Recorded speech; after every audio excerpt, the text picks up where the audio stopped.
నేను ఈ వీడియోలో 5 ఫ్లేవర్స్ ఆఫ్ మ్యాంగో పికల్ ఈజీగా ఎలా పెట్టుకోవచ్చో చెప్పబోతున్నాను. ఈ మధ్య మనం బయట ఫుడ్‌కి అలవాటు పడిపోయాం. ఇంట్లో ఇన్ని చేసే బదులు బయట కొనేసుకుంటే సరిపోతుంది కదా అని ఒక ఒపీనియన్‌కి అయితే వచ్చేసాం. అండ్ దట్ టూ ఆవకాయ అనగానే అమ్మో! ఆవకాయ అంటున్నారు ఈ మధ్య.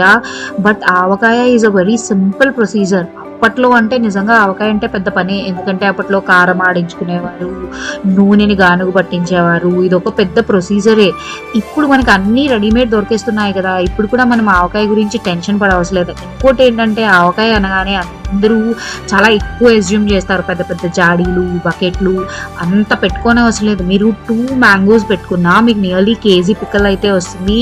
సో కొంచెమే చేసుకోండి. ఆ ఫ్లేవర్‌ని ఎంజాయ్ చేయండి. నేను కొన్ని వీడియోస్‌లో చూసింది ఏంటంటే ఈ పల్లి ఆవకాయలో, పెసర ఆవకాయలో ఆవ పొడి అనేది కంప్లీట్‌గా స్కిప్ చేస్తున్నారు.